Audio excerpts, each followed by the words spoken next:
Latinos en América. Estamos transmitiendo desde Hermosa 1470M, 96.9 FM. Les habla Lilia Galindo, me acompaña Violeta en los controles y tengo de invitada el día de hoy a Raquel Derfler. Ella es una activista comunitaria aquí en el Valle del Antílope y le damos la bienvenida. Good morning. Thank you for coming to our show. Good morning. Thank you for having me.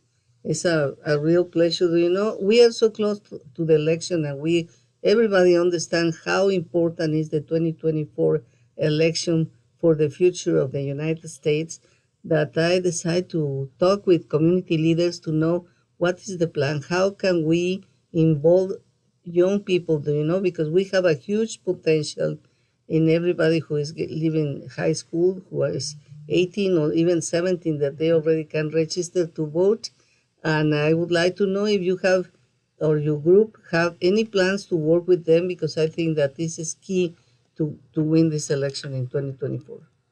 Yes, so true. So I think that's the thing that's so hard to figure out. So we hear every single election that it's the youth, so the age, I believe it's 18, I want to say to like early 30s, that is like going to be the largest voting population, but they are the ones that vote the least, especially here for some reason in the Antelope Valley. So we saw in other states, Georgia, for instance, the youth really turned out in the last election, and that made the difference between having leaders that want to do things that are beneficial to all people, and as opposed to having leaders who want to take things away from certain groups or to roll back rights that we've had for generations.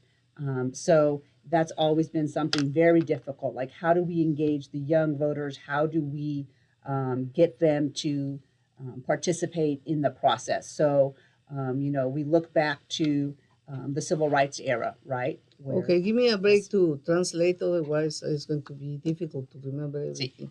Ok, bueno, Raquel nos está comentando, primero le estaba yo diciendo que aquí en Café con Leche hemos decidido invitar a líderes activistas aquí de nuestra comunidad, porque entendemos que la elección del 2024 va a ser decisiva para el futuro de los Estados Unidos y que tenemos un gran potencial en los jóvenes, y estamos hablando, como ella clarificó, desde los 18 hasta los 34, creo, son el grupo más grande y que menos vota, sobre todo aquí en el Valle del Antílope, nos dice ella, porque hay otros estados como en Georgia donde salieron a votar y tuvieron un impacto increíble. Así es que en esta área, en esta ciudad, en este Valle del Antílope, tenemos la oportunidad de hacer un cambio que nos beneficie, porque desafortunadamente no tenemos personas en el gobierno, en el Congreso, que nos representen, que representen nuestros intereses, y ya somos una comunidad mayoritaria. Por eso es importante que nos acerquemos a los líderes de la comunidad para ver cómo podemos trabajar juntos. Dice que hay personas que trabajan solamente por sus propios intereses o en contra de otros intereses, pero lo que necesitamos es trabajar todos juntos, y tener bien claro que la única manera de resolver todo lo demás es a través de nuestro voto y eligiendo a personas que nos representen. Now, Raquel, how can we work together? Because there are some leaders that they just want to be in the newspaper one day and they feel so happy with that. But really, we could do very great things if we work together. And do you know, I am talking now in favor of the Hispanic community, but I believe that we should be involved, all of us in the Antelope Valley, because we have a potential. We live in an area in which, with aerospace industry, many opportunities for everybody. And then if we work in the same direction instead of being fighting against each other, we could accomplish great things. What do you think about it? No, I agree. So we kind of have an odd setup out here in the Antelope Valley between the different groups that should be aligned.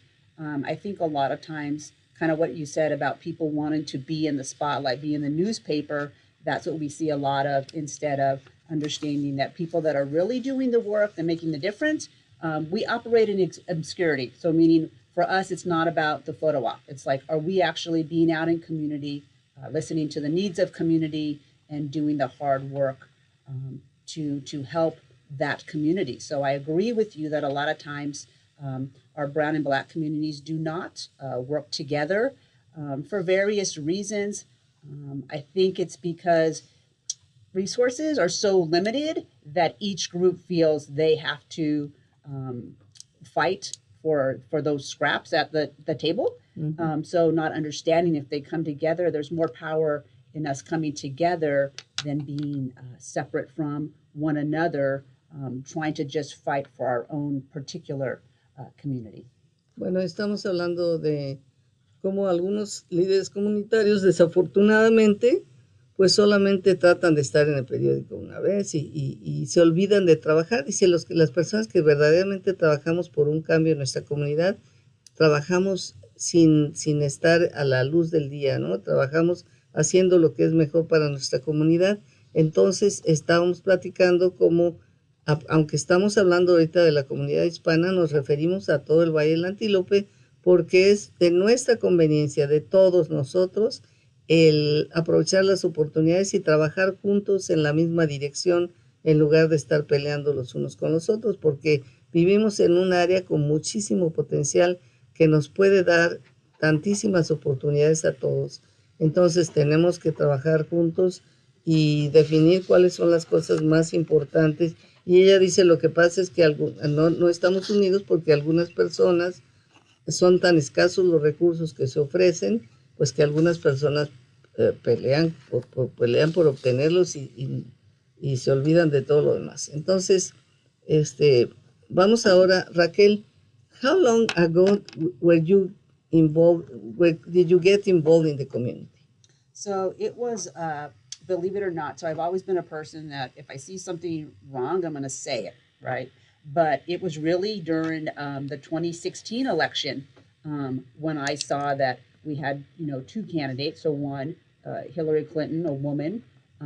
So that was a proud moment just to feel like our country had come to a point where we would even consider electing a female, right, as a president. And then we had Donald Trump, who to me was an abhorrent individual.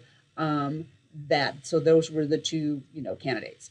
And then here we are, 2016 election where Trump won. And I understood a few weeks prior, like this could happen. So like you have to mentally prepare yourself that this person might win. This is the person who said, they're not sending the best people from Mexico. They're sending rapists, criminals. And then just to hear him on the campaign trail, the things he was saying. And he was really a used car salesman. So he appealed to a lot of people that didn't take the time to really know what was going on. So he could sell stuff to him. Like it sounded good in the moment, right? So the election came. I literally cried because I have a young daughter. So I realized not only my own immediate community, Latino community, was going to be harmed, but my daughter, her rights were probably going to be rolled back. Okay.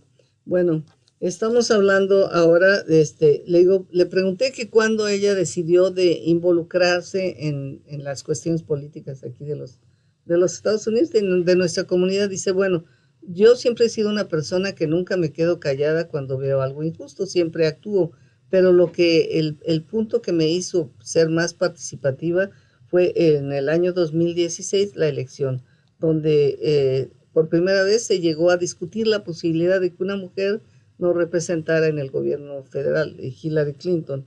Y luego, pues resulta que el expresidente Trump ganó. Dice, para mí él era como un vendedor de carros que se presenta muy bien y te vende cualquier cosa, y eso hizo que él pudiera ganar esa elección. Y bueno, pues con muchas irregularidades. I always thought like if it was a joke that he was running, and I never have any doubt until the day of the election that I was so depressed that people was not going to vote for a person like him. Because, I agree, he even wasn't authentic because he never thought about the abortion. He supported Democratic candidates, when it was convenient for him. He was never a person of principles, in my opinion. So I thought, it's impossible that American people elect this kind of person, and he won.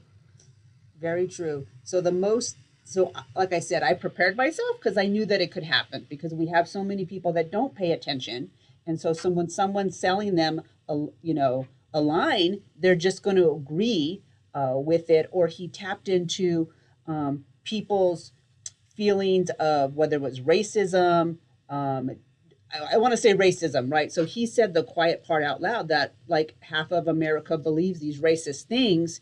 And here is this person having a platform to say the same thing. So he was raising up things that people already felt, but at the time weren't comfortable to say out loud. And here was this person who just said it out loud. So they felt a connection with him. He brought out the worst in people as opposed to President Obama. He was always a positive and he brought out the positive in people. So basically, I think that Trump was, the flip side of that coin. And so the pendulum swung from Obama here, and then here we go over here to those people who did not agree with Obama. And here is this man saying the things that they felt in the inside or would say privately, but never really out loud.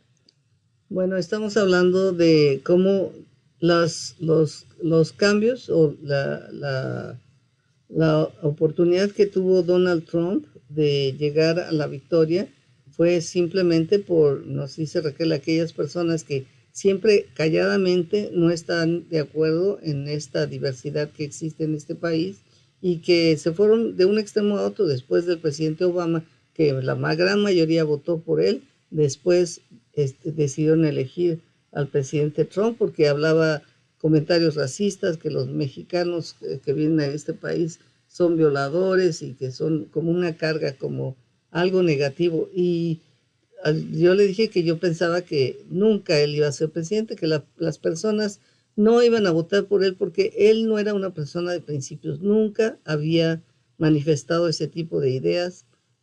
Siempre había apoyado al Partido Demócrata, estaba en contra estaba en favor del aborto y todo ese tipo de cosas, y lo veíamos en la televisión y entonces creíamos que no iba a ganar, pero se abrió la coyuntura y ganó. Y ella nos dice, pues es todas aquellas gentes que no apoyaban que no apoyan la democracia o de la manera de una comunidad más diversa, sino que simplemente quieren atacar la actitud del presidente Donald Trump les dio la oportunidad. Vamos a ir a un corte y regresamos. We are going to take a break.